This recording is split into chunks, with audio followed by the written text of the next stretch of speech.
You can get the news whenever you want it with Bloomberg News Now. I'm Amy Morris. And I'm Karen Moscow, here to tell you about our new on-demand news report delivered right to your podcast feed. Bloomberg News Now is a short 5-minute audio report on the day's top stories. Episodes are published throughout the day with the latest information and data to keep you informed. Yes, there are other products like this from a variety of news organizations, but they usually rerun their radio newscasts throughout the day. That's not what we do.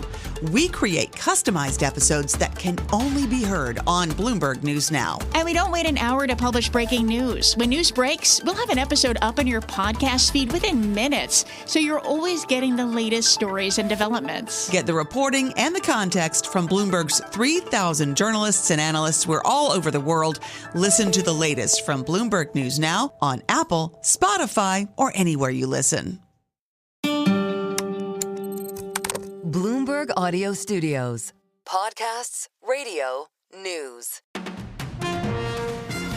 This is Bloomberg Daybreak Weekend, our global look at the top stories in the coming week from our Daybreak anchors all over the world. Straight ahead on the program, a look at some key inflation and retail sales data in the U.S. I'm Amy Morris in Washington. I'm Caroline Hepkett here in London, where we're looking at Europe's wind energy sector with the Trump administration's rollback on renewables. I'm Charlie Pellet with a look at what we can expect from the Reserve Bank of Australia when they issue their August rate decision next week. That's all straight ahead on Bloomberg Daybreak Weekend. On Bloomberg 1130 New York, Bloomberg 99.1 Washington, D.C., Bloomberg 92.9 Boston, DAB Digital Radio London, Sirius XM 121, and around the world on BloombergRadio.com and the Bloomberg Business app.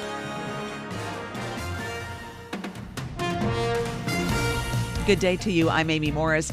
We begin today's program with some key economic data in the U.S. We get U.S. CPI data on Tuesday. The producer price index is released on Thursday, and retail sales data on Friday. How is this data going to impact Fed policy as we move forward? For more, we are joined by Michael McKee, Bloomberg International Economics and Policy Correspondent. Mike, always a pleasure. Want to start with PPI and take a peek back at this past week, which saw some weaknesses revealed in the PMI data for July, plus reciprocal tariffs kicked in. With all of that in mind, what should we be looking for from the PPI coming up? Well, we're going to be looking certainly in terms of PPI at whether we have nascent inflation coming from tariffs. And we'll be looking at the things within the producer price index that are considered intermediate goods, things that companies buy to make other things. And if we see prices going up there, which we should, then it'll be a question of how much do they go up? Does it suggest that we're going to have an outbreak of inflation? And when you look at the CPI, you're going to have the same sort of questions, but they're for finished goods, for things that consumers are buying. What is it telling us about the tariff impact on the economy? And that's why it'll have a big effect for the Fed. It will matter a lot to the Fed, more than we've had most CPI and PPI indicators this year, because they put everything on hold, waiting to see what the inflation outcome is from tariffs. So these numbers are going to have more of an impact, you think, maybe than normally, historically they would? Yes, they will have an impact one of two ways. Either they will show inflation is picking up, which will lead the Fed to be more cautious going into their next meeting, or they'll show that things are pretty quiet, as the president insists, and the idea that the jobs report we had last week it shows weakness in the economy would give them more license to cut rates. Should we bring up the issue of stagflation? Is there any risk of a stagflation in our future? Well, that's kind of what we're looking at the moment. Now, the problem is people tend to think of stagflation in the way we had it in the 1970s, right, where inflation was very high and growth was very low. But it can just basically mean that the economy is not growing particularly fast and inflation is picking up a bit. So you could have maybe 4% inflation or 3.5% inflation and growth of a 0.5 percentage point or something like that, and it would still qualify as stagflation. And that's kind of what the data are pointing at right now. And we say that because of the jobs numbers. The fact that they were so weak is a suggestion that maybe consumers won't be spending as much money and the economy will slow down. And obviously, we're watching the CPI, PPI to see if there is the inflation part of stagflation. Exactly. Let's turn to the retail sales figures then. Are we shopping? What are you watching for from that? Because everything you just explained tells me it sort of all dovetails. Well, it's going to be a kind of a weird one, as July usually is, because July we have the Amazon Prime days and the other retailers like Walmart who match their discounts. And so you could get more people buying stuff than we normally would expect under the economic conditions that we have. It may not reflect yet that people are concerned about the economy and pulling back on their spending because everybody likes a deal. Forgive me, but Amazon Prime days really have that much of an impact? They can. The way they calculate all of this is through dollar volume, and the Prime Days and the other discounters would be charging less. But what ends up happening is a lot of people buy stuff they weren't intending to buy that isn't necessarily on sale. And so you do get an increase, particularly in the category of online shopping. And so that's something to keep an eye on. We also are always looking at gasoline prices, which came down and then started going back up again. So those will have an impact as well. And we had better than expected auto sales in July. So that may also suggest that we're going to have a little more strength in retail sales than we might otherwise have expected. Well, Mike, the president did fire the head of the Bureau of Labor Statistics, and the concern there is that any suggestion of political bias can destroy trust, especially in these numbers. How important is it for the American people, economists, those who watch this data, to have trust in these numbers that we're going to see? Oh, it's vital because we rely on them for so much. It's not just me sitting here reading the EcoGo page on the Bloomberg. They're used in adjusting contracts, cost of living, Social Security. Companies make plans on investment based on what they think the inflation rate is going to be. So they're very important numbers, and obviously they matter a lot to the Fed. And so being able to believe in them is very important. Now, we know that the numbers have become a little more not less accurate, but sort of the margin of error has widened because they're having much fewer responses to their surveys. And they've also cut back, the government's, Congress and the presidents have cut back on spending on these numbers. So it's been difficult for the agencies, but they do their best to produce the gold standard of data. And I don't think anybody is looking for that to change. The way they've set it up, the commissioner of the BLS doesn't get into the report. So the fact that the president fired somebody who's not ultimately actually responsible for the report won't make much of a change. So I don't think Wall Street's too worried yet. It would be if somebody came in and started making major changes in the way they compile the data that you'd have to worry. Okay, and we're going to leave it there. Michael McKee, Bloomberg International Economics and Policy Correspondent. Always a pleasure. Thank you so much for your insight. All right. We move next to corporate earnings from the networking bellwether Cisco. They report earnings after the market close on Wednesday.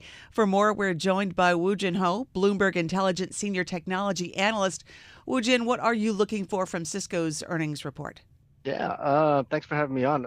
Look, I am actually looking for a fantastic quarter coming from Cisco.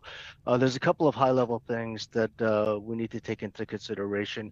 The enterprise IT spending has been a little bit more resilient than I had anticipated. So they should easily, or I believe they should at least come in the high end of the $14.5 to $14.7 billion guidance for the quarter. But more importantly, they've actually navigated their tariff situation pretty well. So there should be minimal downside risk to earnings expectations heading into the print. But more importantly, I think the focus going into the quarter is going to be more along the lines of their guidance for fiscal 2026. Their long-term guidance there is 4 to 6%, and they have a lot of tailwinds to help them go to the top end of that guidance range. Yeah, I want to ask about that, how they're able to maintain stable demand and steady growth in this current AI environment, because this is the pool everybody's jumping into. So how can Cisco maintain all of that, set itself apart? Is it navigating their own tariff deal, or is there more to it? Well, one of the things that Cisco has done over the past several years, since the COVID period, is essentially distribute their supply chain to be less concentrated outside of China. But a couple of things that do help them. They do have some Mexico manufacturing, so they can get some cover under the USMCA. So some of their products are going to be exempt from tariffs. And I think some of the new tariff rules that came into, the August 1st deadline, that's going to help them actually make their products a little bit more favorable from a tariff perspective. So net, they'll be fine from a tariff perspective. The one thing that I will tell you, they're more highly exposed from a revenue perspective on enterprise spending. Roughly half their revenue come from commercial businesses. Think about your typical small, medium businesses with over 1,000 employees, and also your campus networks, the stuff that that connects the PCs at our desk. That really hasn't pulled back at all. If I look at other companies, they've actually at least met expectations and also beaten expectations. And as a tech bellwether, I do think that they're going to benefit as well. They also have an ongoing relationship with NVIDIA. How has that helped? Yeah, it's a new relationship that they announced at their users conference. If anything, that actually thrusts them deeper into the AI story. A couple of things here. You're not going to see the multi-billion-dollar AI deals coming like a Dell or a Supermicro, but as corporate enterprises get into the AI, Cisco and their broad enterprise channel, the small, medium business as well as enterprises that I just spoke about, that will actually help NVIDIA get into those accounts that NVIDIA typically cannot get access to. So there is a channel relationship that helps. That's one. And number two, it is symbiotic because there is a networking component in AI. Cisco is a networking leader, and they can actually get NVIDIA networking gear with Cisco equipment into a lot of these data center as well as enterprise accounts. That will help. This is going to be fun to watch, those numbers coming out on Wednesday. Woo Jin Ho, Bloomberg Intelligence Senior Technology Analyst, thank you so much for talking with us about this. Take care. Coming up on Bloomberg Daybreak Weekend, we'll look at Europe's wind energy sector and how it's being impacted by the Trump administration's rollback on renewables. I'm Amy Morris. This is Bloomberg.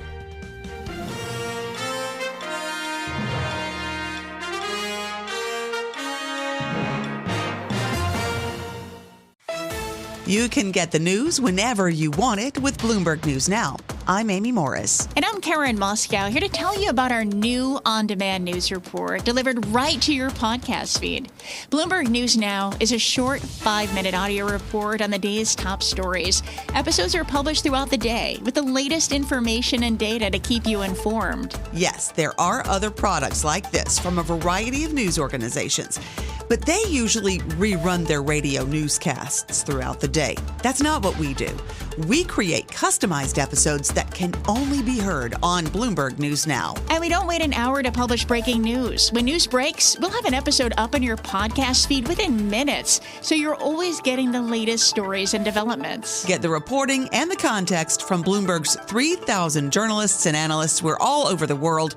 Listen to the latest from Bloomberg News Now on Apple, Spotify, or anywhere you listen.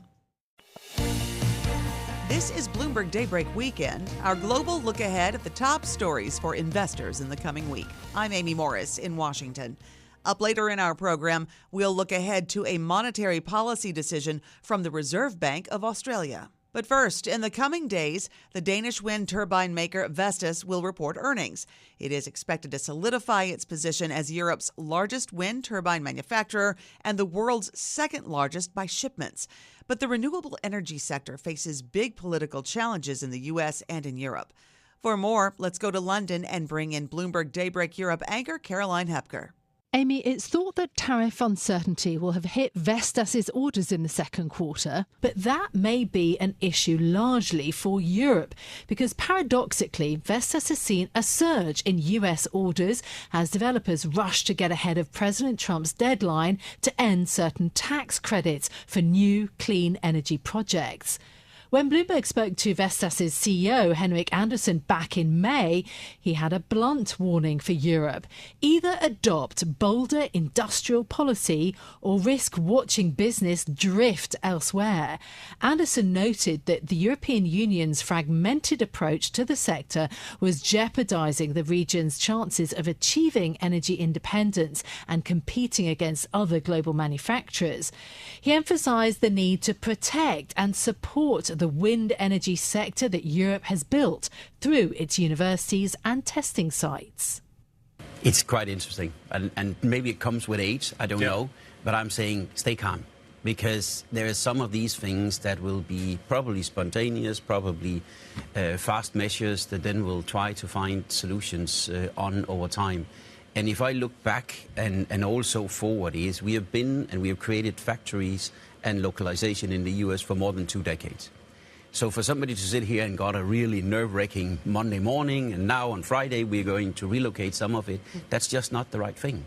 Because whatever we do, we still see the demand cycle for energy, we still see the building and the ramp-up we are doing in the US, and therefore for that to suddenly be hit by, and I often call it a bit the emotional spirit of this, and if I could encourage still anything out of this, remain a bit calm, take some responsibility, because direction of setting for your organization needed right now, because they get up in the morning, they see news like this, and they all see the world is coming a bit apart, it's being more fragmented. So I think actually as CEOs, one of the most important thing right now is stick to the direction. That was Vestas CEO Henrik Andersen there, speaking to Bloomberg's Anna Edwards, Kriti Gupta and Guy Johnson back in May. His comments came as the EU is struggling to cut carbon emissions, whilst more broadly addressing struggling growth and a crisis of competitiveness. So what are the challenges that Europe's renewable sector face, and what to expect from Vestas in particular? It's something that I've been discussing with Bloomberg's climate change and renewable energy reporter Will Mathis and Bloomberg Intelligence Equity Research Senior Associate Alessio Mastrandrea. Will, can I start with you? What are we expecting from Vestas' earnings? Well, I think we're expecting, crucially, the first update since the changes to the American tax law. That was extremely detrimental to the wind energy sector. It had been primed for huge growth because of President Biden's Inflation Reduction Act, and then a lot of the support that the wind industry was going to get has been pared back. So now we're going to get an update from Vestas about what does that mean for wind in the US, for their turbine business there, and also what impact is this going to have on costs for electricity for the American market. So this is the winding back that President Trump has announced around those tax credits for clean energy projects. What about then what we're expecting in terms of orders, especially for Germany, now that it is focused on, investment spending? Yeah, I think Germany, especially with onshore wind, has been one of the strongest markets. They've really done a lot since the energy crisis to restart the onshore wind market, which had been sort of stagnant for a while. And I think that it's going to be an extremely important market for Vestas and other wind turbine makers, for the rest of this decade. Alessio, that's a little taster of what we're expecting then from Vestas. How important a business is Vestas, though, actually in Denmark? I think it's huge. So we were actually in Copenhagen a couple of weeks ago, and as soon as you land, as you're landing, you see a bunch of offshore wind farms. There's signs everywhere for Vestas. It's one of the key businesses in the region, and more importantly, just in Europe overall. Okay, and the environment then for clean energy firms in Europe that are doing business with the US, given this kind of anti-renewable Trump administration? Yeah, so in the US, like Will was saying, we were kind of waiting to see what was going to happen with the One Big Beautiful Bill. And now that we have clarity, we have orders announced for Q2. We're only about 1.1 gigawatts, but we saw that coming. In the week since then, we've already seen a gigawatt worth of orders just in the first month of 3Q, and 500 megawatts of that are in the US. So we are seeing that now we have at least a bit of certainty, even though it's not exactly what we wanted, that there's still going to be a build out in the US. So the order flow is coming in and you're starting to get a bit more visibility on that. In terms of how Europe then is thinking about clean energy policy, given, I mean, it's an increasingly sharp-elbowed global economy, isn't it? It's less cooperative, it's more self-sufficient, and this big change in the US, how much influence is that having? How's Europe thinking about clean energy now? So in Europe, you can't exactly have something like the Inflation Reduction Act where you can give tax incentives because it is individual states. Yes, okay. However, there are two major policy initiatives that have kind of helped spur along wind and clean energy growth overall. So you have Repower EU and the Europe Wind Action Plan. And those were really made to kind of cut the red tape because a lot of what's stopping wind build out is the bureaucracy to get the permits to get these projects going. Because overall, it only takes 1 to 2 years to build an onshore wind farm. The biggest part is the bureaucracy piece. Where's that worst, do you think, right now? It's kind of overall. I can say where it's getting better. So, Denmark is trying to cut a lot of that red tape. But it's a bit of a double-edged sword because a lot of countries are also scaling back their offshore segment. We see this in the U.S. The Biden administration had a target of 30 gigawatts of offshore wind by 2030. The Trump administration basically came in and shut the door on that, and we might only get about 5 gigawatts. Okay. Will, in terms of how well Europe's renewable energy sector is doing in terms of earnings overall this quarter, have there been big takeaways to you? I think that a lot of the noise has been about what's been happening in the U.S. It has been a huge growth market for renewable energy, especially offshore wind in recent years with the Biden administration, and now that's been really pulled back. So, on the same day that Vestas reports, Ørsted, another Danish renewable energy giant, is going to post their results. They've had huge problems in the U.S. With cost overruns, and now with some of their projects essentially just being put on ice indefinitely. They have like seabed leases, which are just areas kind of like a couple of years ago would have been considered assets, and now they're essentially worthless because there's really no pathway to growth while there's a Republican administration in the White House. And that's going to be another key view into what does this all mean for European companies that have gone big in the U.S. based on policy and now are trying to recalibrate and figure out what their next steps are in this Trump administration. Has there been a rush, though, to get wind power projects actually done and completed? Because the tax credits are going to run out, but it's actually in some months. It's basically in a year to 2 years' time, right? It's 2027. So is there a rush happening now, or has that sort of been abandoned? Yeah, I mean, that's one of the questions that I'm going to be asking Henrik Andersen, the CEO of Vestas, is, what are you doing to get these turbines to your customers as quickly as possible? Because there's a lot of people who've had developments that maybe they were thinking, I could build this in the next 5 years. And now they're like, I've got like 2 years to get this substantially started. And that's going to really depend on the supply of turbines, whether they can do it or not. Yeah. Speaking of turbines, I mean, I was quite interested to read that actually there's also an issue around the energy mix for making this massive bit of equipment, right? The kind of the energy that it takes to make the steel that goes into the wind turbine. So I was sort of wondering also about the energy efficiency and the sustainable aspect of Vestas' own business, or just the business of these wind turbine makers. What do you think of that, Will?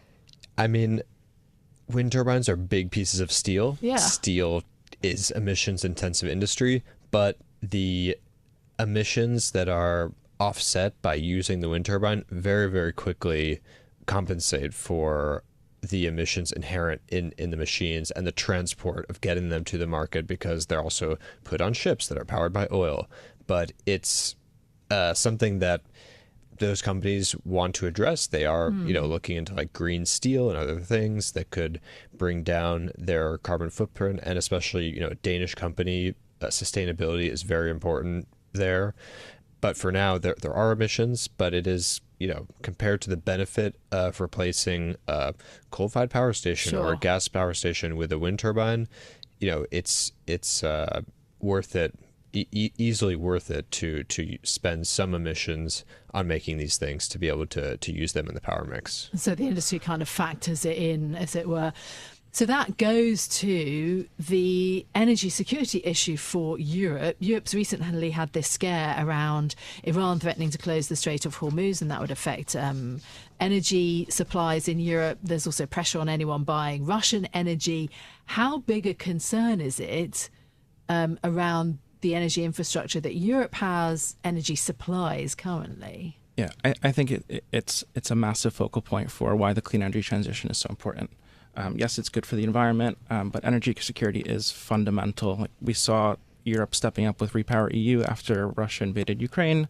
The threat of the closing of the Strait of Hormuz is maybe not an immediate threat for Europe, because only 4% of gas comes from Qatar, but 20% of flows go through that Strait of Hormuz. So it would make any imports from other countries more expensive. And then I think the third piece of that fundamental part of why the transition is so important is the build out of AI data centers. Yeah, absolutely, because of how power intensive they are, aren't they? Well, my thanks to Bloomberg's climate change and renewable energy reporter Will Mathis and Bloomberg Intelligence Equity Research Senior Associate Alessio Mastrandrea for speaking to me. And we will have full coverage and analysis of Vestas' second quarter earnings for you here on Bloomberg. I'm Caroline Hepker here in London. You can catch us every weekday morning for Bloomberg Daybreak Europe, beginning at 6 a.m. in London. That's 1 a.m. on Wall Street. Amy. Thank you, Caroline. Now, coming up on Bloomberg Daybreak Weekend, we'll look ahead to an interest rate decision from the Reserve Bank of Australia. I'm Amy Morris. This is Bloomberg.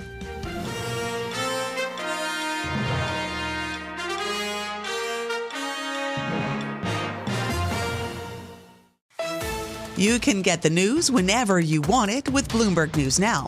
I'm Amy Morris. And I'm Karen Moscow, here to tell you about our new on-demand news report delivered right to your podcast feed. Bloomberg News Now is a short 5-minute audio report on the day's top stories. Episodes are published throughout the day with the latest information and data to keep you informed. Yes, there are other products like this from a variety of news organizations, but they usually rerun their radio newscasts throughout the day. That's not what we do. We create customized episodes that can only be heard on Bloomberg News Now. And we don't wait an hour to publish breaking news. When news breaks, we'll have an episode up in your podcast feed within minutes, so you're always getting the latest stories and developments. Get the reporting and the context from Bloomberg's 3,000 journalists and analysts. We're all over the world. Listen to the latest from Bloomberg News Now on Apple, Spotify, or anywhere you listen. This is Bloomberg Daybreak Weekend, our global look ahead at the top stories for investors in the coming week. I'm Amy Morris in Washington. 1 month ago, the Reserve Bank of Australia made one of its most surprising decisions in recent memory by doing absolutely nothing. The central bank opted to hold steady, much to the chagrin of Aussie economists. For more on what they may do this time around, let's go to Bloomberg's Charlie Pellet. Amy, Governor Michelle Bullock faced tough questions following the RBA's July decision, including whether the central bank had betrayed households expecting a rate cut. Bullock said the decision was about timing of a move rather than the direction, so what's in store when RBA policymakers meet next week? Let's take a closer look. We are joined by Rebecca Jones, Bloomberg News managing editor for Australia and New Zealand, also the host of the Bloomberg Australia podcast. Rebecca joins us from our bureau in Melbourne. So looking ahead to next week, we raise the question, are we in for another curveball from the RBA? Well, Charlie, good day. And you're absolutely right. The RBA stunned everybody, well, almost everybody last month by holding interest rates here in Australia. It was largely an unexpected move. So when we start thinking about next week's call, there's really two massive pieces of the puzzle to consider. Well, for any central bank, of course, but for the RBA, it is the labour market here and also how inflation's doing. Now, back in July, we only had a partial read on inflation in Australia, and it was actually suggesting that it was pretty weak, weaker than thought. And that got markets and a lot of people here jumping on the idea that, hey, well, that's going to be enough to pull the Reserve Bank over the line. On the other hand, the labour market data 1 month ago suggested that the unemployment rate was below projections from the RBA. Ultimately, the RBA has held the rate. But looking ahead now to next week, we've got more information, right? Like we've got a full read on inflation, and that's backed up what happened last month. And we also have the jobs data, and that is telling quite a different story to just 30 days ago. We've had a couple of revisions there, Charlie, and that's indicating that the unemployment rate is now at 4.3%, which is the highest in a couple of years for Australia. I know that that number to people listening around the world might not seem that bad, but here we've got an unemployment rate that's not only trending high, but it's also above what our central bank has been projecting. So it does look like it's not going to be the curveball of last month. And I just checked the Bloomberg, and all 27 economists that we survey are predicting that we're going to get that 25 basis point cut. All right, so that is the August decision. What's the trajectory from here, specifically then on to the November meeting? So the market at the moment has been predicting at least one more rate cut for 2025. That's where it stands today. That may well change after we hear what Governor Michelle Bullock has to say next Tuesday. But for the time being, markets are pricing in at least one more cut for 2025. It is really just about the timing and the nuance. And one other thing that is brand new last month is that we now know how each of the members of the Reserve Bank Board are voting. Last month, it was a vote of 6 people saying hold out of the 9 people on the board, and that may well sway the projections from economists going forward for the rest of 2025, depending on how the committee members vote come Tuesday. Now, what about major Australian banks, CBA, Westpac, NAB, and ANZ? Are they pretty much in agreement on what to expect for next week's meeting?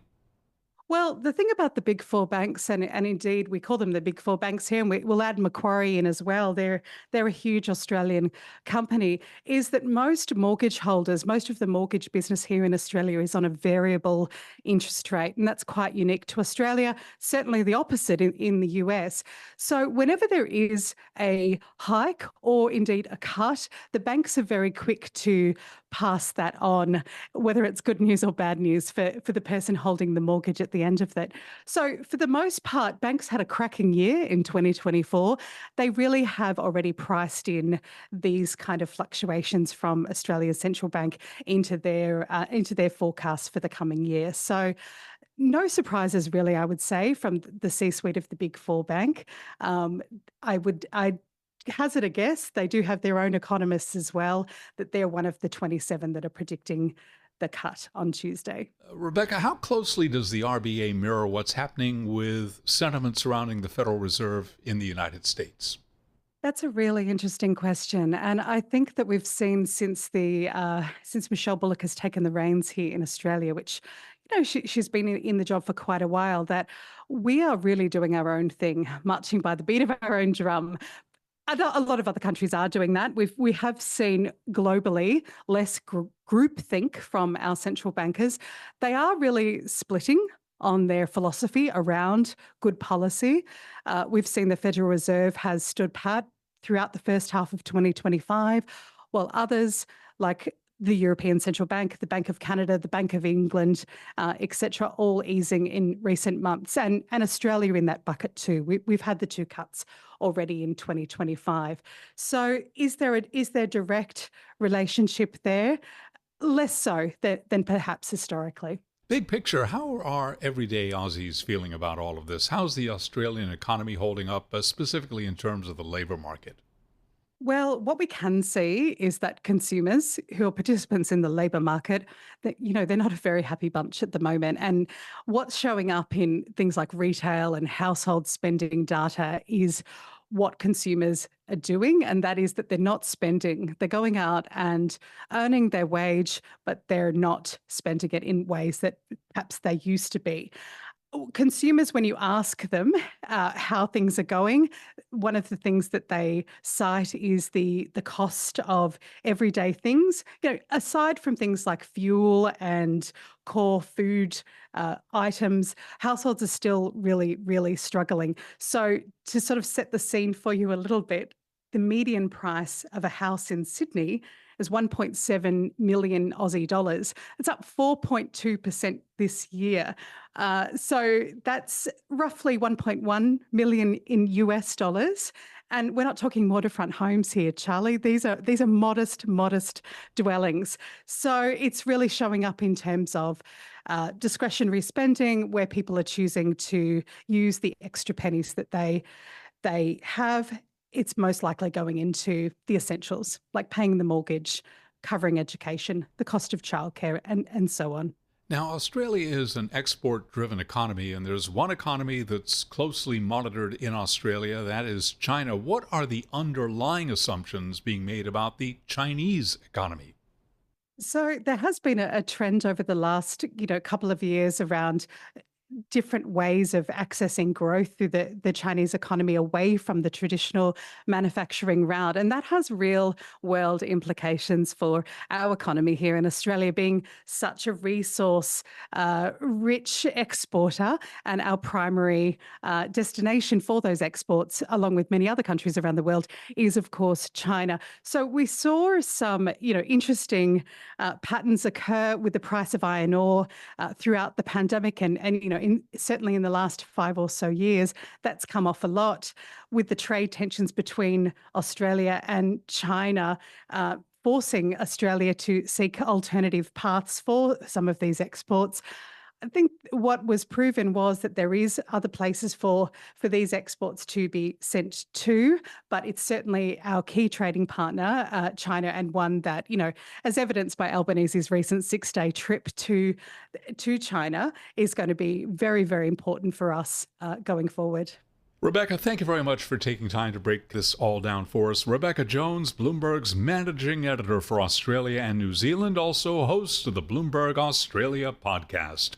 We move next to trade and chips. President Trump says he will impose a 100% tariff on semiconductor imports, though he would exempt companies moving production back to the United States. Such a move would place a heavy strain on the likes of Taiwan Semiconductor, Tokyo Electron, and SK Hynix.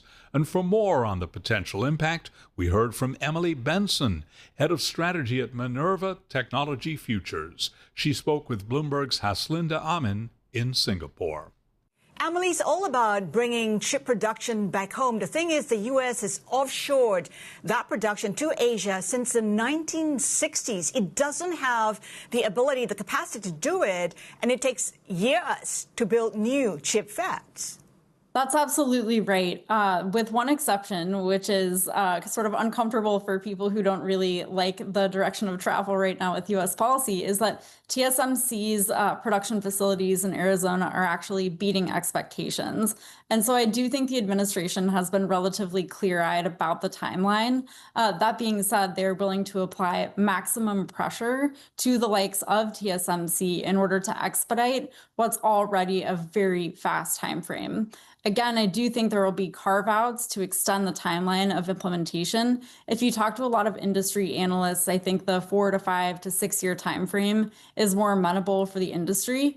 We also have to remember that this will directly confront one of the administration's other hallmark policies. And this was announced 2 weeks ago in the AI Action Plan. And here the White House is saying very publicly that it wants to prioritize AI build out, it wants to double down on US infrastructure, and very interestingly, it also wants to package a lot of that AI tech stack into separate bundles that it can then export abroad.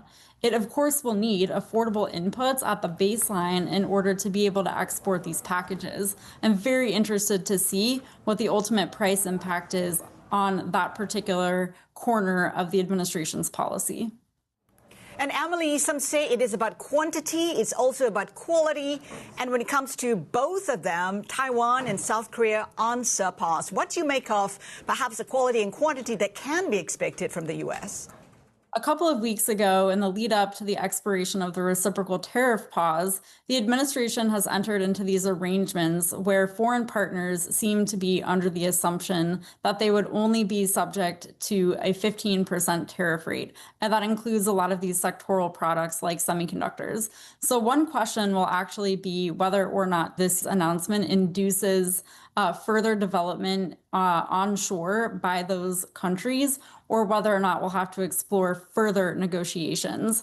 I also will note that the United States actually does not import a lot of semiconductors directly. Most semiconductors actually enter the United States in finished goods. So these are items like iPhones or laptops. And so it'll be interesting to see how the administration starts to calculate the actual value and whether or not each finished item will be subject to that 100% tariff rate.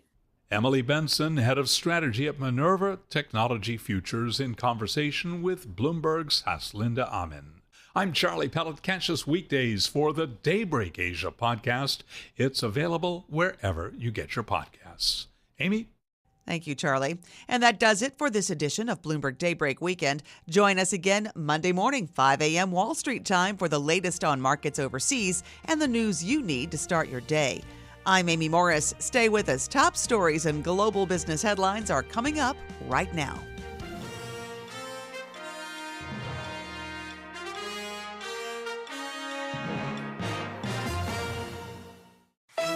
You can get the news whenever you want it with Bloomberg News Now. I'm Amy Morris. And I'm Karen Moscow, here to tell you about our new on-demand news report delivered right to your podcast feed.